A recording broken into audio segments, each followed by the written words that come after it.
Welcome to 1001 Nights and a Night. Now, when it was the 133rd night, she said, "It hath reached me, O auspicious king, that the Wazir Dandan continued to al-Muluk. Now, one day as Taj al-Muluk sat in his shop, behold, there appeared an ancient woman who came up to him followed by two slave girls. She ceased not advancing till she stood before the shop of Taj al-Muluk, and observing his symmetry, and beauty, and loveliness, marveled at his charms, and sweated in her own petticoat trousers, exclaiming, "Glory to him who created thee out of vile water, and made thee a temptation to all beholders." And she fixed her eyes on him and said, "This is not a mortal. He is none other than an angel deserving the highest respect." Then she drew near and saluted him, whereupon he returned her salute and rose to his feet to receive her and smiled in her face. All this by a hint from Aziz. After which he made her sit down by his side and fanned her with a fan till she was rested and refreshed. Then she turned to Taj al-Muluk and said, "O my son, O thou who art perfect in bodily gifts and spiritual graces, say me, art thou of this country?" He replied, in voice the sweetest and in tone the pleasantest, "By Allah, O my mistress, I was never in this land during my life till this time, nor do I abide here save by a way of diversion." Rejoined she, "May the Granter grant thee all honor and prosperity, and what stuffs hast thou brought with thee? Show me something passing fine, for the beauteous should bring nothing but what is beautiful." When he heard her words, his heart fluttered, and he knew not their inner meaning. But Aziz made a sign to him, and he replied, "I have everything thou canst desire, and especially I have goods that beset none but kings and kings' daughters. So tell me what stuff thou wantest, and for whom, that I may show thee what will be fitting for thee." This he said that he might learn the meaning of her words, and she rejoined, "I want a stuff fit for Princess Dunya, daughter of King Shahriman." Now, when the prince heard the name of his beloved, he joyed with great joy and said to Aziz, "Give me such a parcel." So Aziz brought it and opened it before Taj al-Muluk, who said to the old woman, "Select what suit her, for these goods are to be found only with me."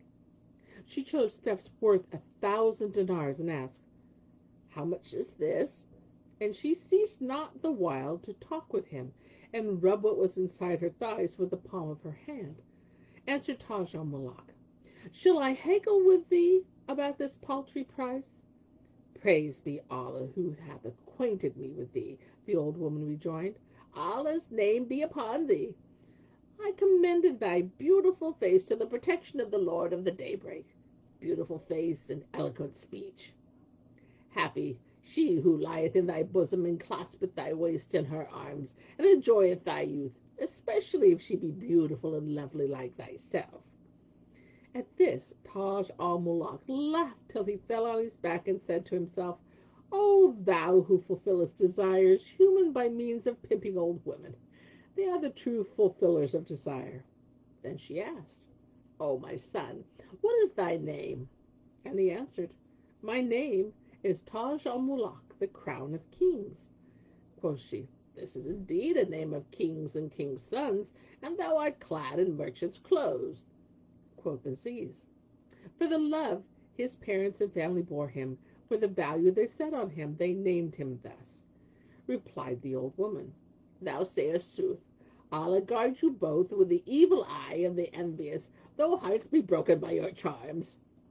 Then she took the stuffs and went her way, but she was amazed at his beauty and stature and symmetry, and she ceased not going till she found the lady Dunya and said to her, "O my mistress, I have brought thee some handsome stuffs." Quoth the princess, "Show that to me." And the old woman said, "O apple of my eye, here it is. Turn it over and examine it." Now, when the princess looked at it, she was amazed and said, "O my nurse, this is indeed handsome stuff. I have never seen the like in our city." "O my lady," replied the old nurse, "he who sold it to me is handsomer still.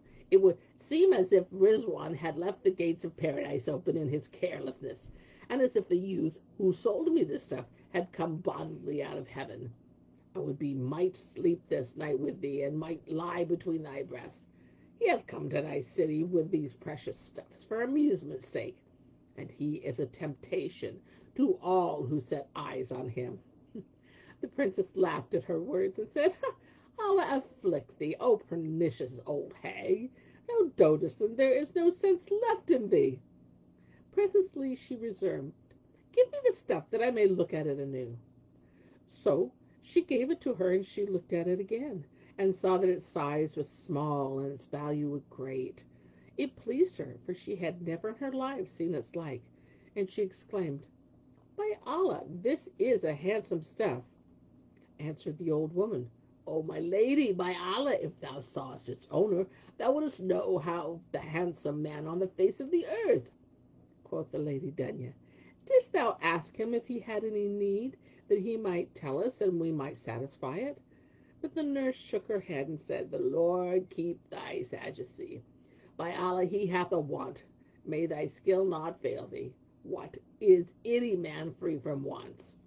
Rejoined the princess, Go back to him and salute him, and say to him, Our land and town are honored by thy visit, and if thou have any needs, we will fulfill it to thee on our head and eyes. So the old woman at once returned to Taj al-Muluk, and when he saw her, his heart jumped for joy and gladness, and he rose to his feet before her, and taking her hand, seated her by his side. As soon as he was rested, she told him what Princess Dunya had said, and he, on hearing it, joyed with exceeding joy. His breast dilated to the full, gladness entered his heart, and he said to himself, Verily, I have my need. Then he asked the old woman, Haply thou wilt take her a message from me and bring me her answer. And she answered, I hear and obey. So he said to Aziz, Bring me ink case and paper and a brazen pen. And when Aziz brought him what he sought, he hent the pen in hand and wrote these lines of poetry. I write to thee, O fondest hope, a writ of grief that severance on my soul doth lay. Say its first line within my heart is low, its second, love and longing on me prey. Its third, my patience waste, its fades my life. Its fourth, naught shall my pain and pine allay. Its fifth, when shall mine eyes enjoy thy sight? Its sixth, say, when shall we don our meeting day? And lastly, by way of subscription, he wrote these words, This letter is from the captive of captivation, prisoned in the hold of long expectation, wherefrom is no emancipation, but an anticipation, an intercourse and unification, after absence and separation. For from the severance of friends he loveth so fain, he suffereth love pangs and pining pain. Then his tears rushed out, and he indited these two couplets. I write it thee, love, the while my tears pour down, nor cease they ever pouring thick and fleet, yet I despair not of my God, whose grace haply some day will grant us twain to meet. Then he folded the letter, and sealed it with his signet ring, and gave it to the old woman, saying, Carry it to the Lady Dunya. Quoth she, To hear is to obey. Whereupon he gave her 1,000 dinars, and said to her, O my mother, accept this gift from me as a token of my affection. She took both from him, and blessed him, and went on her way, and never stinted walking till she went to the Lady Dunya. Now when the princess saw her, she said to her, O my nurse, what is it he asketh of need, that we may fulfill his wish to him? Replied the old woman, O my lady, he sendeth thee this letter by me, and I know not what is in it, and handed it to her. Then the princess took the letter and read it, and when she understood it, she exclaimed, Whence cometh and whither goeth this merchant man, that he doth address such a letter to me? And she slapped her face, saying, Whence are we that we should come to shopkeeping? Allah, Allah, by the Lord, but I have fear Almighty Allah I had slain him. Yea, I had crucified him over his shop door. Asked the old woman, What is in this letter to vex thy heart, and move thy wrath on this wise? Doth it contain a complaint of oppression, or demand for the price of the stuff? Answered the princess, Woe to thee! There's none of this in here, naught but words of love and endearment. This is all through thee. Otherwise, whence should this Satan know me? Rejoined the old woman, O my lady, thou sittest in thy high palace, and none may have access to thee, no, not even the birds of the air. Allah keep thee, and keep thy youth from blame and reproach. Thou needest not care for the barking of dogs, for thou art a princess, the daughter of a king. Be not wroth with me, but I brought thee this letter, knowing not what was in it. But I opine that thou send him an answer, and threaten him with death, and forbid him this foolish talk. Surely he will abstain, and not do the like again. Quoth the Lady Dunya, I fear that if I write to him, he will desire me the more. The old woman returned, When he heareth thy threats and promise of punishment, he will desist from his persistence. She cried, Here, with the ink case and paper and brazen pen, and what they brought them, she wrote these couplets. O thou who thy wakeful nights wouldst claim my love to boon, what a pining thou must feel in tribulation! Dost thou found fool and pride of spite seek meeting with the moon? Say, did man ever win his wish to take in arms the moon? I counsel thee, from soul cast out the wish that dwells therein, and cut that short which threatens thee with sore risk oversoon. And to such talk thou dare return, I bid thee to expect from me such an awful penalty as suiteth for a loon. I swear by him who moulded man from gout of clotted blood, who lit the sun to shine by day, and lit for the night the moon. And thou return to mention that thou sparkest in thy pride. Upon a cross of tree for boon, I'll have thee crucified. Then she folded the letter and handed it to the old woman, and said, Give him this, and say, Cease from this talk. Hearkening and obedience, replied she, and taking the letter with joy, returned to her own home, where she passed the night. When the morning dawned, she betook herself to the shop of Taj al-Muluk, whom she found expecting her. When he saw her, he was ready to fly for delight, and when she came up to him, he stood to her feet and seated her by his side. Then she brought out the letter and gave it to him, saying, Read what is in this. When Princess Dunya read thy letter, she was angry, but I coaxed her, and I jested with her till I made her laugh, and she had pity on thee, and she hath returned an answer to thee. He thanked her for her kindness, and bade Aziz give her 1,000 gold pieces. Then he perused the letter, and understanding it, fell to weeping, a weeping so sore that the old woman's heart was moved to ruth for him, and his tears and complaints were grievous to her. Presently she asked him, O my son, what is there in this letter to make thee weep? Answered he, She hath threatened me with death and crucifixion, and she forbiddeth me to write to her. But if I write not, my death will be better than my life. So take thou my answer to her letter, and let her work her will. Rejoined the old woman, By the life of thy youth, needs must I risk my existence for thee, that I may bring thee to thy desire, and help thee to win what thou hast at heart. And Taj al-Muluk said, Whatever thou doest, I will requite thee for it, and do thou weigh it in the scales of thy judgment. For thou art experienced in managing matters, and skilled in reading the chapters of the books of intrigue. All hard matters to thee are easy doings, and Allah can bring about everything. Then he took a sheet of paper and wrote thereon these improvised couplets. Yestern my love with slaughter menaced me, but sweet were slaughter and death's foreordained. Yes, death is sweet for lover doomed to bear long life, rejected, injured, constrained. By Allah, deign to visit friendless friend. Thy thrall am I, and like a thrall I'm chained. Mercy, O lady mine, for loving thee. Who loveth noble soul should be assailed. And he sighed heavy sighs, and he wept till the old woman wept also. And presently taking the letter, she said to him, Be of good cheer, and cool eyes, and clear, for needs must I bring to thee thy wish. And Shahrazad perceived the dawn of the day, and ceased saying her permitted say.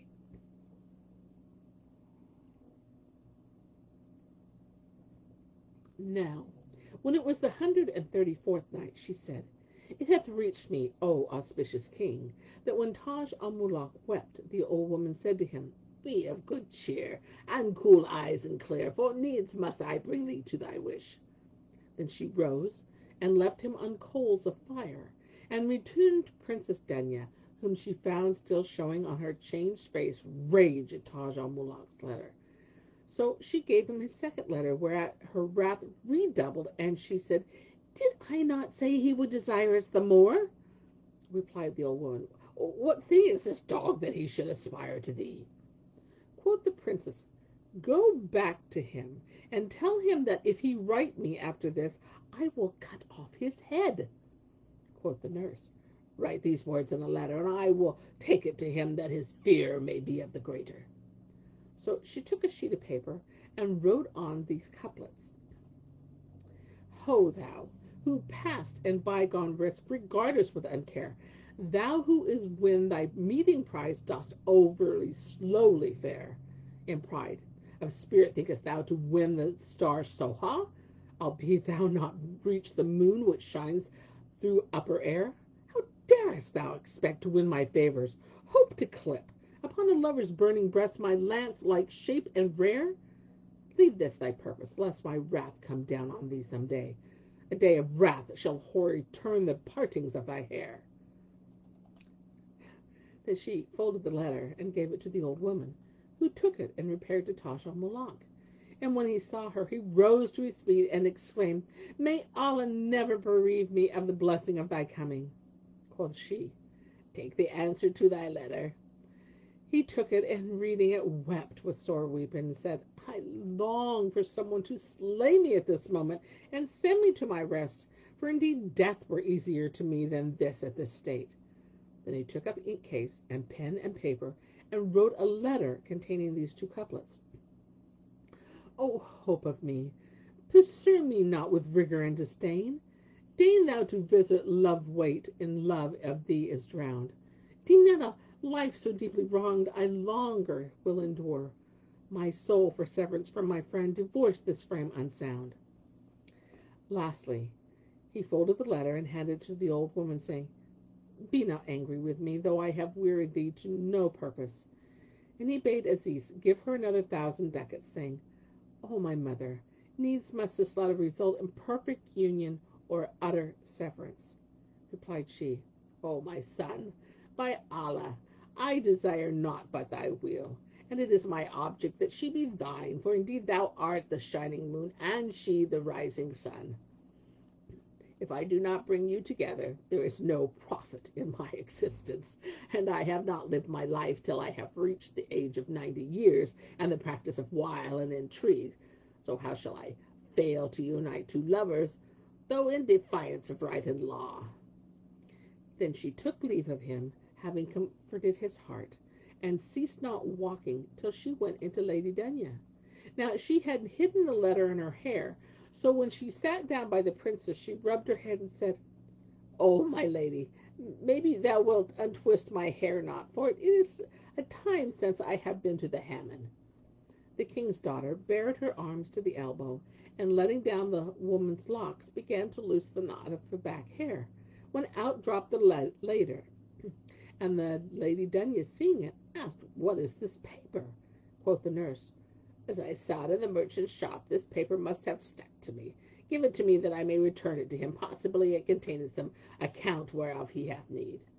But the princess opened it and read it, and when she understood it, she cried out, This is one of those manifold tricks, and hast thou not reared me, I would lay violent hands on thee this moment. Verily, Allah hath afflicted me with this merchant, but all that hath befallen me with him is on thy head. I know not from what country this one came from. No man would but he would venture to affront me thus, and I fear lest this my case get abroad, more by token as it concerneth one who is neither of my kin nor of my peers. Rejoined the old woman, None would dare say of this for fear of thy wrath and for awe of thy sire, so there can be no harm in sending him an answer. Quoth the princess, O my nurse, verily this one is a perfect Satan. How durst he use such language to me, and not dread the Sultan's rage? Indeed, I am perplexed about this case. If I order him to be put to death, it would be unjust. And if I leave him alive, with his boldness will increase. Quoth the old woman, come write him a letter. It may be he will desist in dread. So she called for paper and ink case and pen, and wrote these couplets. Thy folly drives thee on, though long I chide. Writing in verse, how long shall I forbid? For all forbiddal thou persist more, and my sole grace is to keep it hid. Then hide thy love, nor ever dare reveal.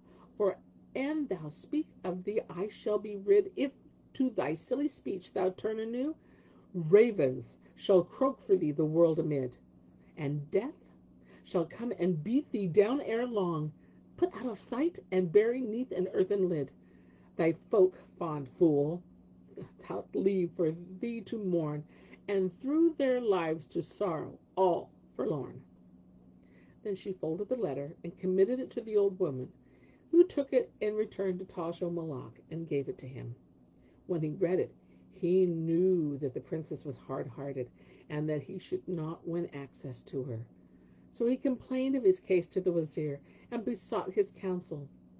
Quoth the minister, know thou naught will profit thee, save thou write to her and invoke the retribution of heaven upon her. And quoth the prince, O my brother, O Aziz, do thou write to her as if my tongue spake, according to thy knowledge. So Aziz took up a paper and wrote these couplets. By the 5 sheikhs, O Lord, I pray deliver me. Not her for whom I bear like misery. Thou knowest how I fry in flaming low of love, while she I love hath naught of ruth or clemency. How long shall I, despite my pain, her feelings spare? How long shall she wreak tyranny over weakling me? In pains of never ceasing death I ever grieve. O Lord, deign aid, none other helping hand I see.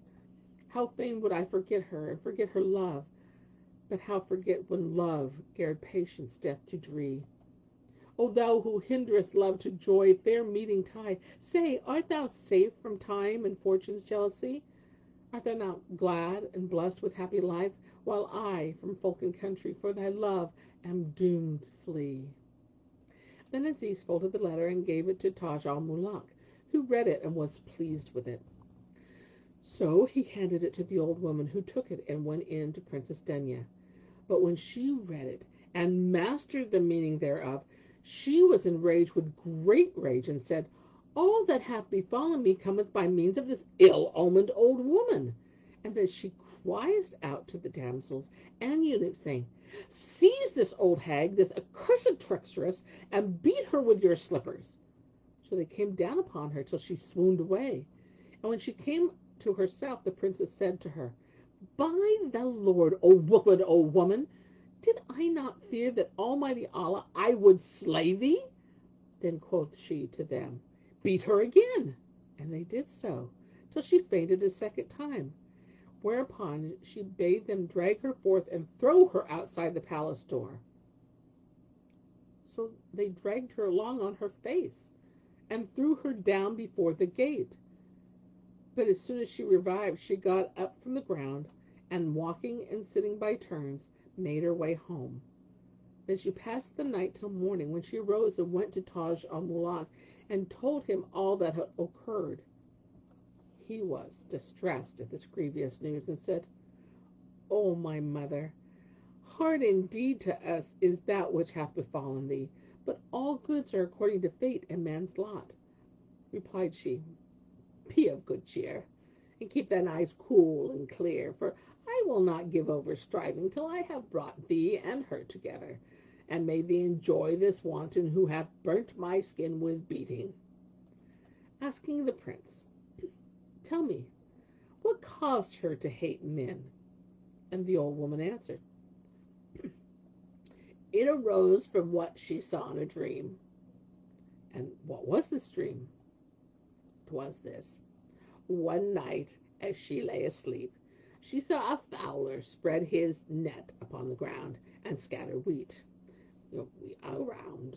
And then he sat down hard by, and not a bird in the neighborhood but flocked to his toils. Amongst the rest she beheld a pair of pigeons, male and female. And while she rested, the pair of pigeons, male and female, were the male's foot got caught in the meshes, and he began to struggle, whereupon all the other birds took fright and flew away.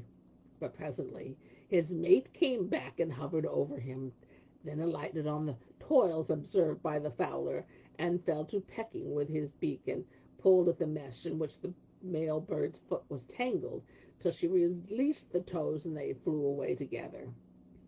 Then the fowler came up, mended the net, and seated himself far off. After an hour or so the birds flew back, and the female pigeon was caught in the net, whereupon all the other birds took fright and scurried away, and the male pigeon fled with the rest, and did not return to his mate. But the fowler came up and took the female pigeon and cut her throat. The princess awake, troubled by her dream, and said, all males are like this pigeon, worthless creatures, and the men in general lack good grace and goodness to women. Now, when the old woman had ended her story, the prince said to her, O my mother, I desire to have one look at her, though it be my death. So do thou contrive me with some contrivance for seeing her. She replied, Know then that she hath under her palace window a garden, wherein she taketh her pleasure, and thither she resorteth once in every month by the private door. After 10 days, the time of her thus going forth to divert herself will arrive. So when she is about to visit the garden, I will come and tell thee, that thou mayest go thither and meet her. And look thou leave not the garden, for happily, and see she thy beauty and loveliness, her heart will be taken with love of thee, and love is the most potent means of union. He said, I hear and obey. Whereupon he and Aziz arose and left the shop, and taking the old woman with him, showed her the place where they lodged. Then said Taj al-Muluk to Aziz, O my brother, I have no need of the shop now, having fulfilled my purpose of it. So I give it to thee with all that is in it, for that thou hast come abroad with me, and hast left thy native land for my sake. Aziz accepted his gift, and then they sat conversing, while the prince questioned him on the strange adventures which had befallen him, and his companion acquainted him with the particulars thereof.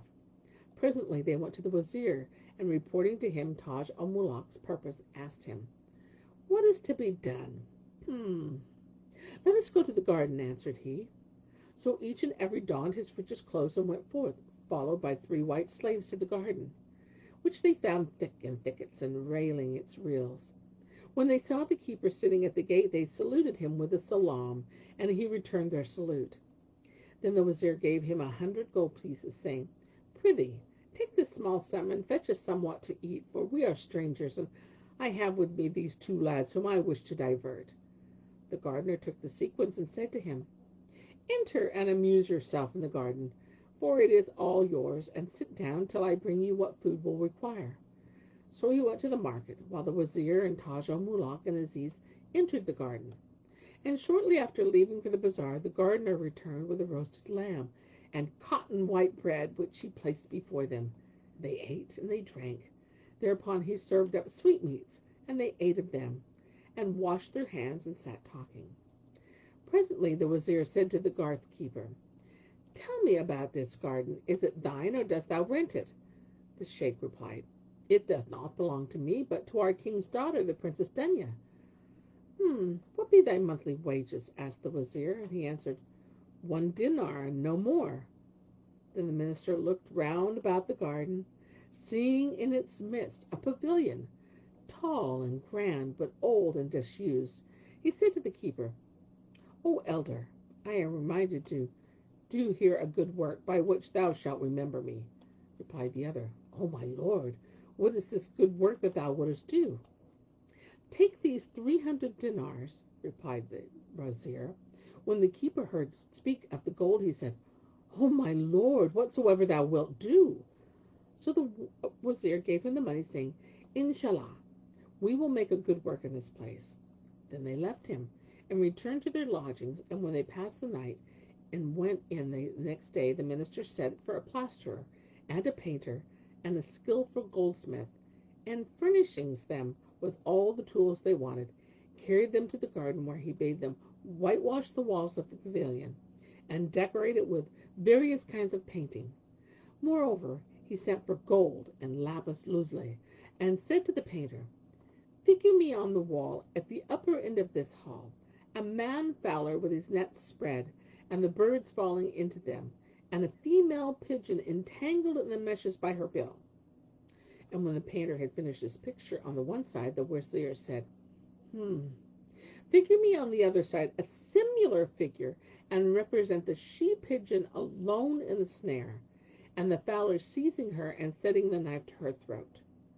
And draw on the third side wall a great raptor clutching the male pigeon in her talons."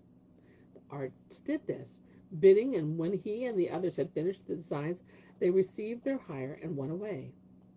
Then the Wazir and his companions took leave of the gardener and returned to their place, where they sat down to converse.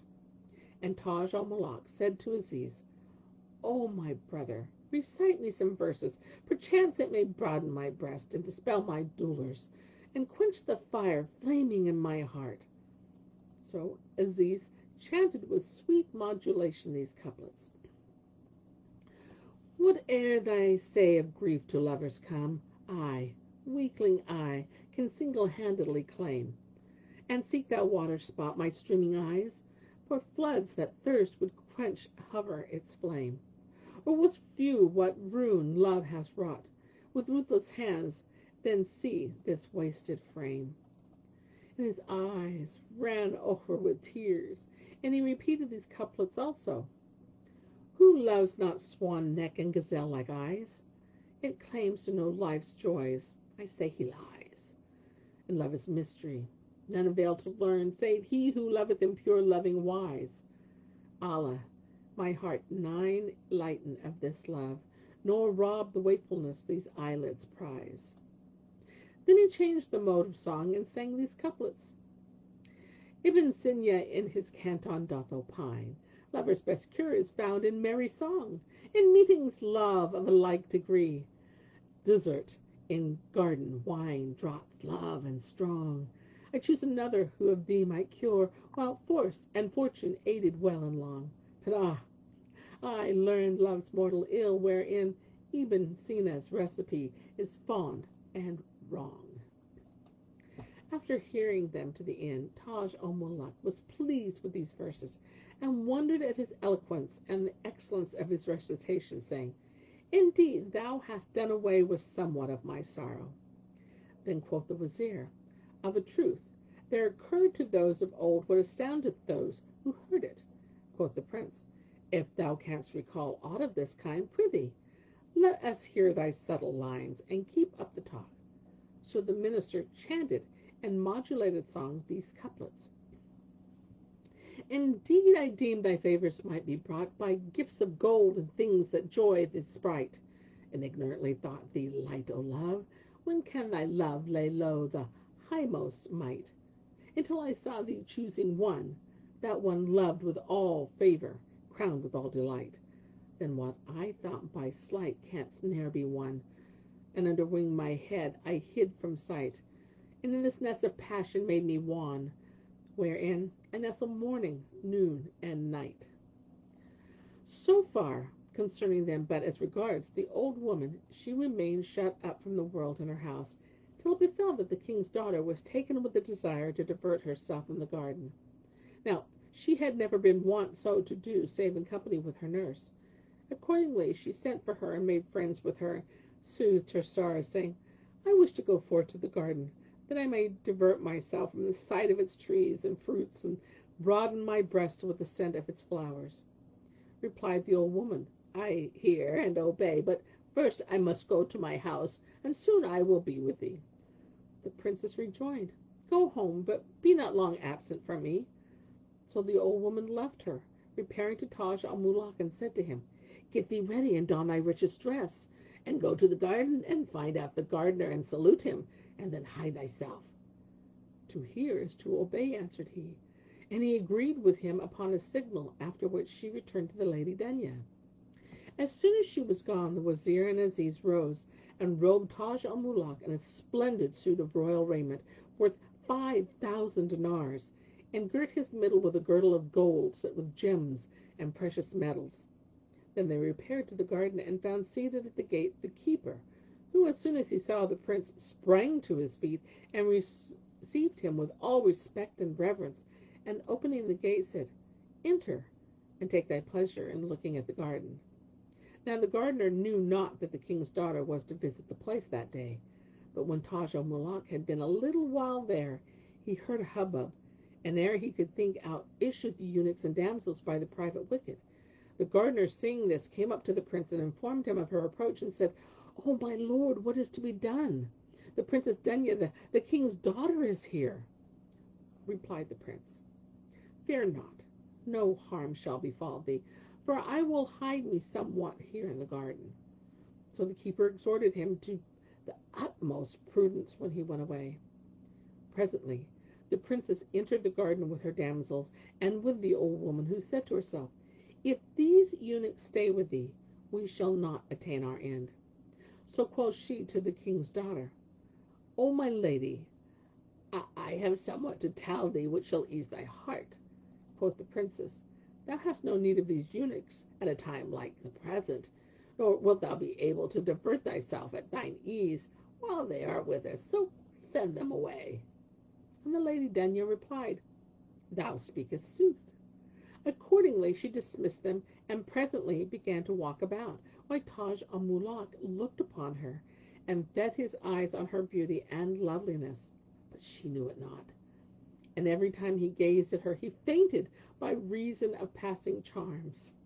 The old woman drew her on by converse till they reached the pavilion, which the wazir had bidden be decorated. When the princess entered, and cast a glance around, and perceived the picture of the birds, the fowl and the pigeon, whereupon she cried, "Exalted be Allah! This is the very counterfeit present of what I saw in my dream." She continued to gaze at the figures of the birds and the fowler with his net, admiring the work, and presently she said, "O my nurse, I have been wont to blame and hate men, but look now thee at the fowler, how he hath slaughtered the she-bird and set free the mate, who was minded to return to her and aid her escape, when the bird of prey met him and tore him to pieces." Now the old woman feigned ignorance to her, and ceased not to occupy her converse, till they drew near the place where Taj al-Muluk lay hidden. Thereupon she signed to him to come out and walk under the windows of the pavilion. And as the lady Dunya stood looking from the casement, behold, her glance fell that way, and she saw him, and noting his beauty of face and form, said to the old woman, "O my nurse, whence cometh yonder handsome youth?" Replied the old woman, "I know nothing of him, save that I think he must be some great king's son, for he attaineth comeliness in excess and extreme loveliness." And the lady Dunya fell in love with him to distraction. The spells which bound her were loosed, and her reason was overcome by his beauty and grace, and his fine stature and proportions strong excited her desires sexual. So she said, "O my nurse, this is indeed a handsome youth." And the old woman replied, "Thou sayest sooth, O my lady," and signed to Taj al-Muluk to go home.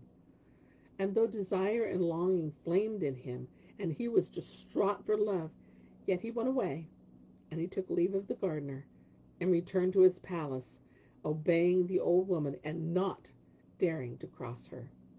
When he told the wazir and Aziz that she had signed him to depart, they exhorted to him to be patient, saying, "Did not the ancient dame know that there was an object to be gained by their departure?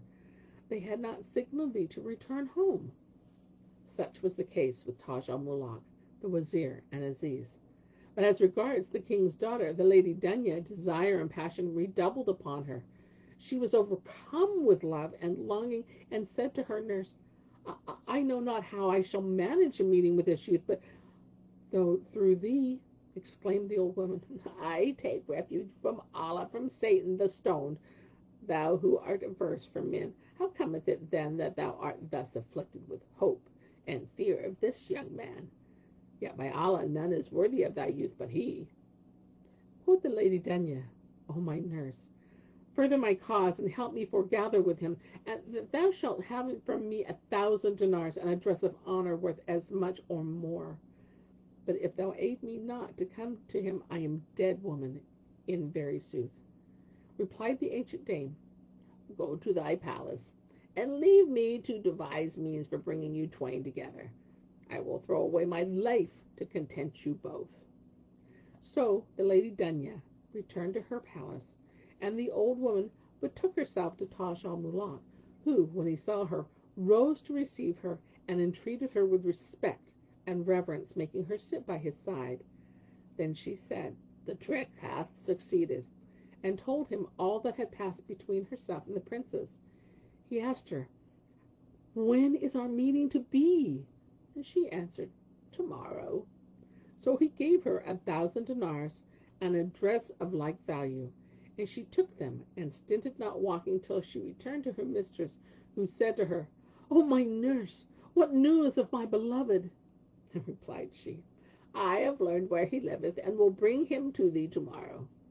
At this the princess was glad, and gave her 1,000 dinars and a dress worth as much more, and she took them and returned to her own place, where she passed the night till morning. Then she went to Taj al-Muluk, and dressing him in woman's clothes, said to him, Follow me, and sway from side to side as thou steppest, and hasten not thy pace, nor take heed of any one who speaketh to thee. And after thus charging him, she went out, and the prince followed her in woman's attire. And she continued to charge and encourage him by the way, that he might not be afraid, nor ceased they walking till they came to the palace gate. She entered, and the prince after her, and she led him on, passing through doors and vestibules, till they had passed 7 doors. As they approached the 7th, she said to him, Hearten thy heart, and when I call out to thee and say, O damsel, pass on, do not slacken thy pace, but advance as if about to run. When thou art in the vestibule, look to thy left, and thou wilt see a saloon with doors. Count 5 doors, and enter the 6th, for therein is thy desire. Asked Taj al-Muluk, And whither wilt thou go? And she answered, Nowhere shall I go, except that perhaps I may drop behind thee, and the chief eunuch may detain me to chat with me. So she walked on, and he behind her, till they reached the door where the chief eunuch was stationed. And he, seeing Taj al-Muluk with her dress as a slave girl, said to the old woman, What business hath this girl with thee? Replied she, This is a slave girl, of whom the Lady Dunya hath heard that she is skilled in different kinds of work, and she hath a mind to buy her. Rejoined the eunuch, I know neither slave girls nor any one else, and none shall enter here without my searching, according to the king's command. And Shahrazad perceived the dawn of the day, and ceased to say her permitted say. And so do I cease my tale for the day, until it be morrow.